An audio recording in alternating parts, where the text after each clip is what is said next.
Okay, action. For more than 50 years, Steven Spielberg has been dazzling audiences with his signature brand of movie magic. He's the wizard behind some of the biggest films of all time. His movies quicken our pulses, capture our imaginations, touch our hearts, or break them. And along the way, he has introduced us to new stars, new technology, and new ways to see the world. His stories have forever shaped popular culture. Now, in The Fabelmans, his most personal film yet, Spielberg is pulling back the curtain on how it all began. The moment he fell in love with movies, his early encounters with hate, and the personal drama he has waited his whole life to reveal. Over the next half hour, the life and career of a legendary movie maker told largely in his own words. This is Steven Spielberg, The Fableman. Steven Spielberg is one of the most successful and celebrated figures in Hollywood history. Over the course of his career, his movies have earned more than any other director, and he has been nominated for more than 20 Academy Awards, including 3 for his most recent movie, The Fabelmans. It's as close to a film memoir as Spielberg has ever made. In it, his story begins at the age of 5 when his parents took him to see his first movie. They inhibited my movie going. They would only let me see films that were somewhat benign. I mean, I wanted to go out and see The Blob when I was a teenage werewolf, and they said, no, Davy Crockett and Fantasia and Bambi, that's it. I mean, my dad was from the Greatest Generation, and he wanted me to have a bedrock life. And bedrock to my dad was a good education, a good, safe job, maybe as a teacher, and then raise a family and then keep your family safe. And he felt that being a movie director was a pipe dream. It was going to be like quicksand, and I was going to not be able to support a family. So he was only looking at it for my best interest. Whereas my mom said, go for it. Just go for it, Steve. And she was always saying that. I think all of the heroes I've ever admired are people that I've wanted to be myself. And it's projecting that into other people and saying, gee, I'm not like that, but I'd like to be. First hero I looked up to and admired in a totally free, in the sense of Americana, was John Wayne in a film called The Searchers, which I remember seeing when it first came out in movie theaters. I was very young. It was, I think, 1955 or 56. I grew up with television. I mean, television was my nightlight. It was my bedstand lamp. And ever since I can remember, there was a television on in my life. I was born in 47, and we got a TV set in 49. It was always there, and I just remember blue rooms with flickering blue light all the time. One TV program, this NBC documentary about the rise of Nazi Germany, awakened young Spielberg to the horrors of anti-Semitism. Well, I grew up with the Holocaust being mentioned. My family, wasn't shy about talking about it. They didn't call it the Holocaust in those days. They called it, the great murders. We didn't lose direct family. My parents lost second, third cousins in Eastern Europe, but this was something that was openly talked about in my home. I was certainly the subject of anti-Semitic bullying, not in Arizona, by the way, only in Northern California. But even in Arizona, I was different. And everybody, and even my close friends, knew I was Jewish. And there were a couple of jokes sometimes about my last name, and one person one day said, if your last name was spelled B-U-R-G, you'd be German, but the E makes you Jewish. B-E-R-G. When Spielberg began making movies as a kid, one of his first projects was inspired by World War II. The black and white movie called Fighter Squadron, I did when I was 13, was just made by purchasing in a store 8mm documentary footage of great battles of World War II, and then intercutting my 12 and 13-year-old friends sitting in a grounded cockpit of a P-51 Mustang, intercut with the actual fighter footage. It was more an exercise of film editing than filmmaking. The other movie I made when I was a freshman at Cal State Long Beach, and it was just an exercise in running. It was a small foot chase film. It was mainly an exercise in self-indulgence, reflections in puddles and silhouettes against the sky. It was camera magic. It had really nothing. The content was rather shabby and thin, but it was something to do on a weekend. I shot the movie on a Saturday and a Sunday. And that was all. In the wintertime during short daylight hours. But all of these movies kind of led me to believe that you know, turning a camera on, yelling action was what I wanted to do for the next 20 years. I think when I was a projectionist, and I really was a projectionist, I was very young. I projected for everybody when I was like 16, 17 years old. And I used to feel those movies were as much mine as the directors of the films I was projecting. And I made sure that the film was in focus, the sound was in the right position, and I took a personal interest in how my films were exhibited. Spielberg's obsession with movies paid off when a Universal executive saw one of his films, a love story told only in images. I did a short film in college called Amblin, and I remember at the time the head of Universal Television saw the film. Don't know how he saw it. Sid Sheinberg saw it. And he was impressed enough. It was in 35 millimeter. It was kind of slick. And he looked at it and said, how would you like to do some television professionally? And I said, I haven't finished college yet. He said, well, listen, you can either walk out of here and finish school, or you can quit school as a junior and you can come to work for Universal. And I'm no fool. The pilot for Night Gallery, it was a trilogy, and I was going to direct the second middle segment with Joan Crawford being the star. She had no idea that I was 21 years old at the time. Nobody had told her that I was 21. Big mistake. The next day, I understand, she called the tower at Universal, and she said in a very nice way, she said, I think he's going to be great, but don't you have anybody in their 70s or 80s? And they had nobody working on the lot in the 70s or 80s, and she had to accept me. And I remember, more than anything else, the first day of shooting, the crew had a very antagonistic reaction to my involvement as the director of the show. Because in those days, we're talking about 1969, the crews, the average age was 50, 55, and 60, and these crew members had worked with all the great directors. They worked with Capper and Sturgis, they worked with Hawks and Ford, they worked with C.B. DeMille. And I remember Joan giving a speech and standing up and saying, I have great respect for this director. I've worked with him before, A Small White Lie. And I want you to treat him as well as you would treat me. We're all in it. We're all professionals. And I'll never forget that speech. And eventually had the show in post-production re-edited by, you know, the producer of the show, which I guess was right because I was doing shots through chandelier baubles and I was doing reflections. The whole new wave European cinema had influenced me for my first network television debut. And new wave European does not go along with NBC.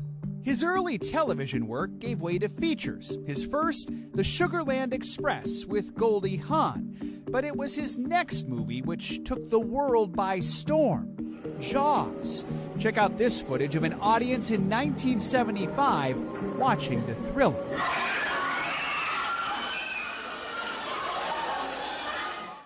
It's well known by now that Spielberg had problems with the film's mechanical shark. But that led to creative solutions which made the movie even scarier. Jaws was more than cheap thrills. As the country was turning the page on Watergate and the Vietnam War, it gave audiences a new kind of American hero. I think one of the best heroes I've had in a movie is Roy Scheider in Jaws, because Roy was a combination of your underdog hero, and I asked him to wear glasses throughout 3/4 of the film because Roy has a very strong personality, a very strong face, and I thought the glasses would take the edge off of why doesn't he, a man who looks like this, just go out and kill the shark in the first hour of the picture? That's interesting because I would expect you to say, or I would think people would go to Robert Shaw. He gets eaten. How can he be the hero? He's swallowed in the last 5 minutes of the movie. But Roy succeeds, and he destroys the shark. Well, you son of a...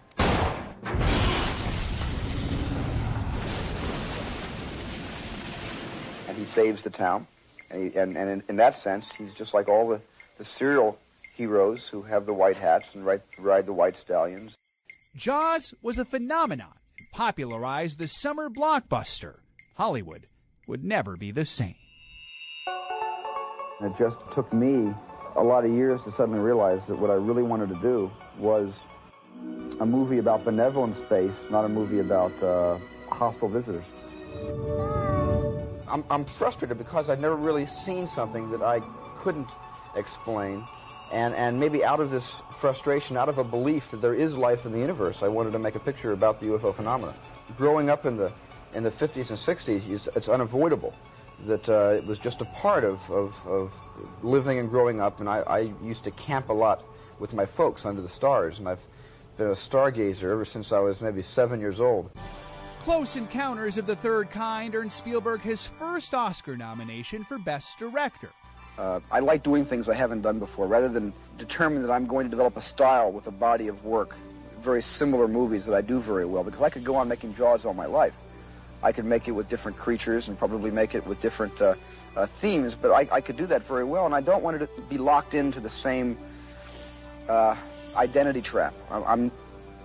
You always hear people saying, that's typecasting. I'm not really interested in being typecast as an action director or as a horror director or as a science fantasy director. I'd like to try everything once, and when I think I've sampled everything, including comedy, which is the reason I'm making 41, I'll move on to other subjects, and perhaps someday I'll find a cruising altitude and I'll maintain a level course and find a style. But I really don't know what my style is yet.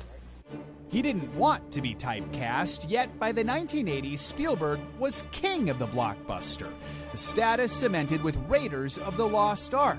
The film's iconic opening sequence won over audiences with Indiana Jones' swashbuckling adventures. I think really all good movies begin with a character, they begin with a personality. This film is about Indiana Jones. Without him, we have no movie. The special effects, where there are special effects, especially at the end of the film, are only successful because you have come to love this man, or at least to admire him so much that you want nothing more to happen to him. I mean, he comes out of this movie bruised and bashed and cut, and it's his frailty that I really think keeps people hanging in there. I remember shooting Raiders of the Lost Ark, and I remember at night going out away from the hotel, and I was looking up at the stars, and it was just beautiful up there. And I remember putting the pieces of E.T. together during those moments in between shots on Raiders. The first leap for me, the first step I really took as a director in telling a personal story, I think, was E.T. That's a very personal story for me. And maybe want to have kids, which I didn't want to have before I made E.T. It could have gone two ways. I could have made E.T. and never wanted to have kids ever after that. But these kids were so wonderful. I wanted to be a dad after I made that movie. So that was a huge growth spurt for me personally. I thought this was going to be my small personal film, and I would quietly be proud of it for the rest of my life and have it under my arm and show it to people who I could force into theaters to see this picture. I'm very happy that it's reached out to so many people. E.T. became the top-grossing movie of the 80s, earning 9 Oscar nominations, including Best Picture and Best Director. Spielberg was the hottest brand in Hollywood.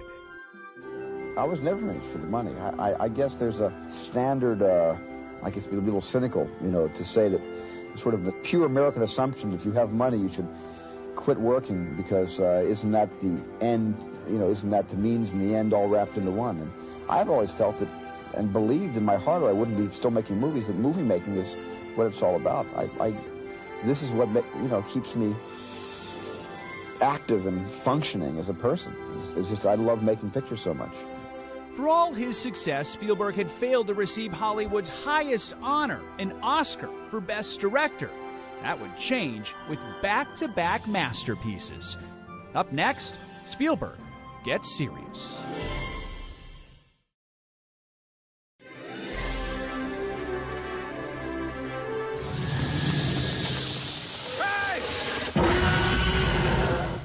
Steven Spielberg's Jurassic Park, the groundbreaking spectacle released in 1993, thrilled audiences with special effects that pushed the boundaries of what was possible. Here's Spielberg's good friend and collaborator, George Lucas. It is definitely pushing the state-of-the-art of digital technology. I mean, we have created some real dinosaurs. We have done what Jurassic Park was written about. We've actually done it, and it's pretty amazing. Kids like frights, they don't like being frightened, but they like to get a fright once in a while, and I think this adventure that the film takes you on, this incredible sort of roller coaster, wouldn't be complete without the odd whoosh, and you certainly get that. While Spielberg was in post-production with Jurassic Park, he was also filming what may be the most important movie of his distinguished career, Schindler's List. I didn't think I was ready to tell the story for a long time. Sid Sheinberg, the head of Universal, he called me on a Sunday and he said, I want to send you a review of a book I just read. And he had a messenger come over to my house with this review of Schindler's List. And I read it and I found it very compelling. But he had gone beyond the review. He went the following week and he bought the book for me. And yet I wasn't really ready in my own life because I was making movies about extraterrestrials and movies about, Indiana Jones and sharks, and I was into kind of mass popular entertainment concepts, and I wasn't ready to go personal like that. And I received the book before I ever made the two personal movies that allowed me to make Schindler's List. The first was Color Purple, and the second was Empire of the Sun. And those, for me, were the stepping stones that gave me the courage to take on a story of the Shoah. And at one point that they were negotiating with me, they said, shoot it in color, we'll release the film in black and white, but then we'll release the cassette in color. And I said, no, I don't know the Holocaust in color. I wasn't around then, but I've seen documentaries on the Holocaust. And anybody who's seen any documentaries, they're all shot in black and white. I shot this movie more intuitively than I've ever shot any movie in my life. And when I was not using my mind and I wasn't intellectualizing or I wasn't wrestling with should I do it this way or that way, but the ideas were coming to me so naturally, and there was no effort for me to know what I wanted to do next during a shooting day. It just seemed to happen. Every shot just seemed to be the only shot that was possible to really tell the truth about that dramatic moment. And so it's one of the few times I've made a movie where I can look back on it and say, I didn't plan anything. It just came out of me, and it came out of everybody. In the book, Oskar Schindler, and through all the interviews of all the people that survived the Thomas Keneally interview before he wrote his book, Schindler couldn't get over the fact that a little girl was walking during the liquidation of the Krakow ghetto, and everyone was being put on trucks or shot in the street, and one little girl in a red coat was being ignored by the SS. The SS were taking everybody, but somehow they were ignoring this 6-year-old child walking down the street wearing the brightest color, and yet she wasn't being seen. And to me, that meant that the people, Roosevelt and Eisenhower, and probably Stalin and Churchill, knew about the Holocaust. It was a well-kept secret, and did nothing to stop it. It was almost, the Holocaust itself was wearing red. And yet we did nothing to bomb the Ostbahn, the German rail lines. We did nothing to bomb the crematoria, where there would be many casualties, but would slow down the industrialized process of murder for perhaps as long as 3 to 6 months, would have saved hundreds of thousands of lives. And we did nothing about it.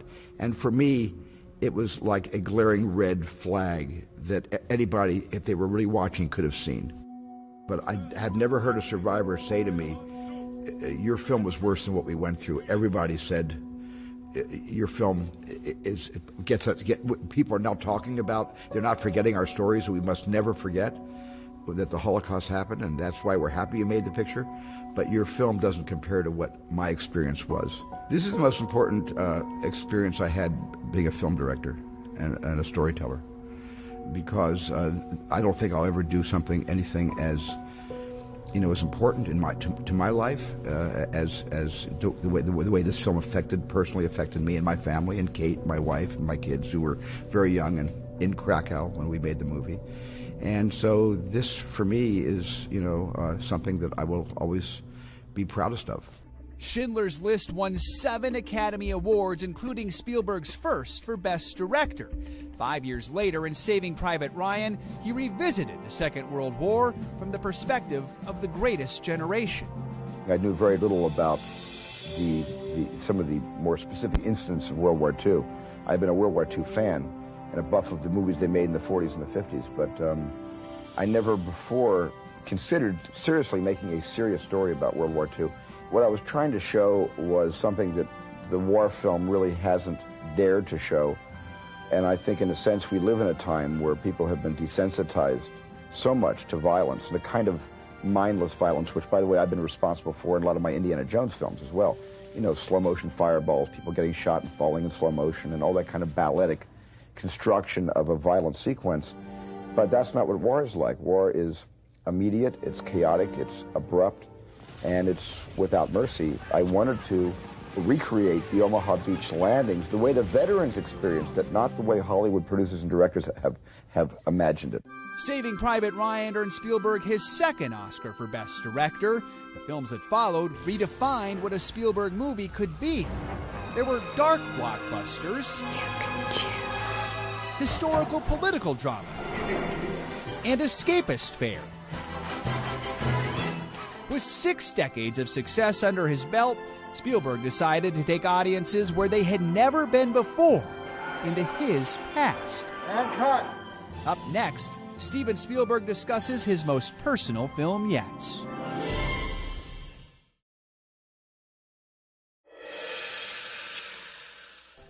Sammy, we're going to use Daddy's camera to film it. I met Tony Kushner from the first time we met when he wrote, on Munich. We would just tell stories about each other's lives, and I would tell him some of my anecdotes, and he would tell me some of his.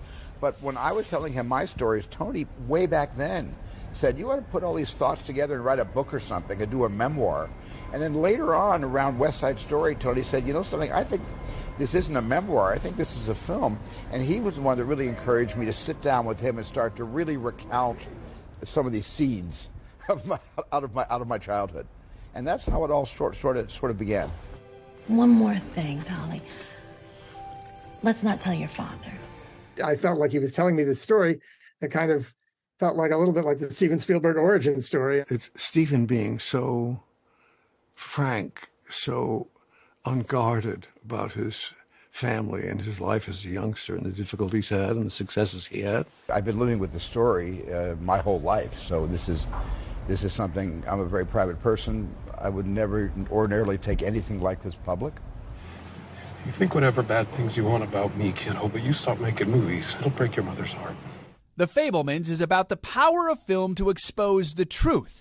Because I knew things that nobody else in my family knew about my mom and about my dad's best friend. And so I didn't ever know if I should tell that story. But my mom, I must say, was the one who was so encouraging. This kid who's discovering his vocation, his calling as a filmmaker, runs into a family crisis that the existence of which he didn't suspect, at least not consciously. And the camera shows him something that nobody else in the family either could see or was willing to see, that his mother had fallen in love with his father's best friend. I thought that was kind of a devastating and really extraordinary story. But for Steven, that was a deep wound, I think it's fair to say. And I sense it very much because I knew his father, Arnold, and his mother, Leah, quite well through the years. But she wanted to have a career as a concert pianist and said she had 4 children, which is a very familiar story to probably millions of women. You see, what she got in her heart is what you got, what I got. Art. Like me, like you, I think, we're junkies. And art is our drug. The hard thing with the movie, one of the hard things with the movie was we wanted the audience to discover the existence of this love affair and then to let the giveaway happen in the editing, in that extraordinary sequence when he edits the film footage and starts to put 2 and 2 together and realizes what he's seeing. And also figure out ways, like exactly, we all know that the camera shows you things that you may not see with the naked eye, but in what ways exactly does it do it? What little things does it catch? What kind of forensic evidence would be available on film that's not available if you're just experiencing the world? In the movie, Spielberg's alter ego turns the camera on anti-Semitic bullies by portraying them, ironically, as all-American heroes. Exposing hate in all its forms is a message that has only become more urgent for Spielberg in recent years. I don't remember a time in my 75 years when I was probably really conscious of things at 7 or 8 years old that it's been as bad as it's gotten. There's nothing we could really do in our culture to really move the needle. What is going to move the needle is people of opposing views and ideologies to get together into a room and start having civilized conversation with each other. You know, the only thing that is the only real treatment for this sickness is conversation. And I've always believed that, and I think that is really the only cure. The Fabelmans is the first movie to earn Spielberg 3 Oscar nominations: Best Picture, Director, and Original Screenplay. Now 76 years old, he's already working ahead on a number of projects, building on a legacy unmatched in Hollywood history. I mean, I don't use the word genius lightly at all. I've known a couple of them, but only a couple, and one of them is Steven. Is a philanthropist and an entrepreneur and a studio head and a director and a writer, a father and a friend. One thing he is not is a man you can say no to. I think everybody's a filmmaker when they're kids. I just somehow found that pretending with the camera led me to a career as a director.